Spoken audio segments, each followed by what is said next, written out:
I don't know if we're giving enough love and enough shine to Kevin Durant. So again, all graphics provided by Alfred Parsard Jr., my man Alfred Parsard Jr., all graphics or all stats provided by our friends at StatMuse. Can we show what Kevin Durant did yesterday?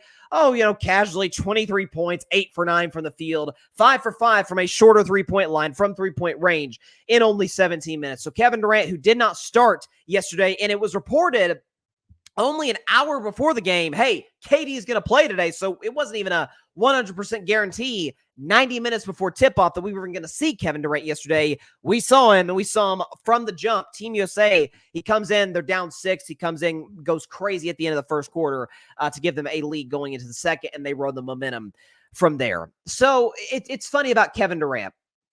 So I think those who have watched Carving It Up live for an extended period of time have, or at least maybe think that I am a Kevin Durant skeptic or hater, and that's actually not the case. I'm a big Kevin Durant's one of Kevin Durant's biggest fans throughout his entire career. But I was thinking about this today, that I think if I were to write a book about Kevin Durant, he's played 18 years in the NBA, or about to play his 18th year in the NBA. This is now his fourth Olympic Games. He's been fantastic in all of them. And I was like, okay, how would I write the book about Kevin Durant? What I would do is I would divide it into 4 parts of the book. Obviously throw chapters into each and every one of them. And to me, chapter 1 about Kevin Durant is, wow, is he the greatest scorer of all time? I think he's the most gifted scorer ever. Some folks think he's the greatest scorer ever. Is Kevin Durant the greatest scorer of all time? That would be the first part of the book. The second part of the book would be great in Oklahoma City, won an MVP, unstoppable in Golden State because of the floor spacing, because of the system in Golden State, the ball movement that allowed the Warriors to get the best out of Kevin Durant, and he ended up winning 2 finals MVPs in 2017 and 18, and some believed at the time that he was the best player in basketball. That's what Golden State did for Kevin Durant. Part 3 of that book would be, why the heck did he leave Golden State for Brooklyn? It'd be one thing if you let Golden State to go to Boston or one of the LA teams, or a team that's been historically relevant and successful and has a winning culture, the Miami Heat potentially. He went to Brooklyn with, at the time, kind of flaky Kyrie Irving, who was going through, kind of an identity crisis of his own. Like, what was that about? And the fourth part for Kevin Durant would be, he's the greatest player in NBA history when it comes to being a plug-and-play guy. If I had to have a draft, if I was a GM, and no matter what era of basketball we're talking about, and you said, okay, you know what? We've got a championship contender. The team's ready-made. We've got great scorers. We got great defenders. We got hustle guys, dudes who'll move the ball, great passers, the whole bit. Great coach. Take any guy in NBA history, just put him on a roster. Kevin Durant be my first pick. We talk about guys often. I remember when the Westbrook deal, ironically, Kevin Durant's teammate, and really part of the reason that he left Oklahoma City back in 2016 to come to my Warriors, was when Russell Westbrook was traded from the Wizards to the Lakers in, I guess that was July of 2021. That was, people forget, that was at the time when Russell was coming off another triple-double year, averaging a triple-double. He passed Oscar Robertson, the all-time rankings in that category, and was still regarded as a great player. And I always viewed him as a very flawed player, but still great. And when that deal went down, I said the next day on my show, you can go way back and look it up, 2021, I said, this is an awful deal for Los Angeles. He gave up a lot of assets, but more importantly, Westbrook's a terrible fit with LeBron James. He's a terrible fit with Anthony Davis and what the Lakers are trying to do, particularly when you're trying to compete for a championship while LeBron and AD are still closer to their prime. LeBron, who I believe to be the greatest player ever, we can argue that another day, he's not a great fit everywhere. Like, I was thinking about this. I've thought about this in the past. People talk about, man, if LeBron and Steph were to team up on the Warriors, the only concern I have is, what's Draymond's role? Because Steph doesn't always handle the ball, and when he doesn't, it's usually Draymond. But LeBron's an on-ball dude. Like, that's really the one weakness of LeBron James' game. Not that great playing off the ball. Michael Jordan, kind of similar thing. He kind of had to be on the ball to be really successful. Kevin Durant can play on ball, off ball. He can shoot the three. He can shoot the mid-range. He's efficient from the free throw line. He can get to the basket. He's obviously an excellent defender, certainly close to his prime. There was a year in Golden State, 2018. He was like top 5 in block shots. So in terms of being a complete offensive package and being able to give you some really good defensive minutes, in spurts, in stretches, particularly closer again to his prime. If we're talking plug and play guys, if you took all 30 teams in the NBA, every single one, he'd make them all better. I can't say that about every player in the NBA. I love Luka Doncic. Love the guy.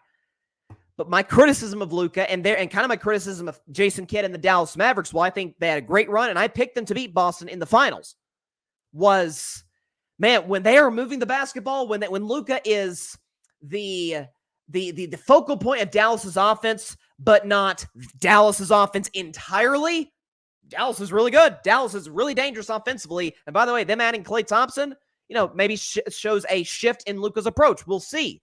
But from what we saw most recently from Luka, don't think he make every team in the NBA better. Like, I don't think if you put Luka Doncic with the Boston Celtics, would it be kind of a weird fit there? Because he got so many good shooters and floor spacers and whatnot. You put Kevin Durant in the Boston Celtics, forget about it. That's one of the greatest teams ever right there. And so, listen, I think I've been critical of KD over the years, or I don't like KD. It's quite the contrary. I love the guy as a player. I think he's a really good dude. Is he sensitive? Yeah. Who isn't? To some degree. And again, I was just watching it yesterday, and this dude missed a month of action with a calf injury. LeBron was playing great. Steph had his moments. Anthony Davis was great in the defensive end of the floor. Anthony Edwards. And you look up, it's like, oh my God, KD steps to the floor. Yep, there's Kevin Durant. What did he tell us back in the day when people thought, oh, Patrick Beverly, 6'1" Pat Bev is shutting down Kevin Durant? What did KD say? Kevin Durant. Y'all know who I am. It's one of my favorite all-time sports quotes. It's like, gosh darn right, you're Kevin Durant. And he showed the world who he is. I mean, never forget, Kevin Durant has a history of picking up right where he left off when it comes to injuries. Remember when he got hurt against the Rockets, and what I still believe to this day, people say it was a calf strain back in 2019. I'm sorry. There's no way on God's green earth that man didn't at least partially tear his Achilles, because the game he comes back against Toronto in the finals, boom, second quarter, the Achilles goes. But what happens before that? What happens when KD comes back to a Warriors team struggling to get anything going offensively outside of Steph? He steps in. It's like, oh, Klay's hitting shots, Steph's hitting shots, and oh, the ball's moving, it's flowing, and Kevin Durant's got, 11, 12 points. He looks great. Then his Achilles blows out, unfortunately. Even when he comes back from the Achilles, his first healthy season in Brooklyn, remember that playoff series against Milwaukee? Remember what KD was doing in that series? Dropping 50 burgers on Giannis and the Bucks, was an inch away, a toenail away from sending the Nets, a shorthanded Nets team, to the Eastern Conference Finals over the eventual champion Bucks. So listen, KD has a history of coming off of injuries and picking right back up where he left off. But I'm telling you, when it comes to plug and play guys, he is the greatest player I've ever seen in my life. Not the greatest player ever. I don't even think he's top 10. But I'm just watching that game, and I'm like, man, write the book about Kevin Durant. There's 4 parts in it. Number 1, wow, is he the greatest scorer ever? Maybe. He's certainly one of the most efficient scorers ever. Does it as effortlessly as anybody who's ever played the game. That's the first part. The second part of KD's book is, boy, amazing in Oklahoma City. Darn near unstoppable in Golden State because of the teammates he had around him and how it allowed KD to flourish playing his brand of basketball, because the Warriors allowed him to do that with their system. The third part of the book is, why the heck did he leave Golden State for Brooklyn of all places? Warriors are well-run, unselfish teammate in Steph, great catalyst in Draymond, great coach Kerr, great GM Bob Myers. Why did he leave? Well, what was he thinking? And the fourth part of the book is, greatest plug-and-play guy the game's ever seen. Ever. I don't think you can take Larry Bird, you could put in that discussion maybe, but if you look at guys throughout NBA history, even the greatest, LeBron, MJ, Kobe, people talk about, all-time starting 5. I've always said, I think Kobe's on the Mount Rushmore of basketball. Kobe's not in my starting 5 because I already got Kobe, a better version of Kobe. His name's Michael Jordan. So when it comes to plug-and-play guys, KD's the best I've ever seen, and you saw it yesterday in Team USA's win over Serbia. Thanks so much for watching the show on YouTube, and be sure to go click that big red subscribe button and check out the other clips and full shows from Carving It Up Live, as well as our other incredible content creators here on the Grid Network.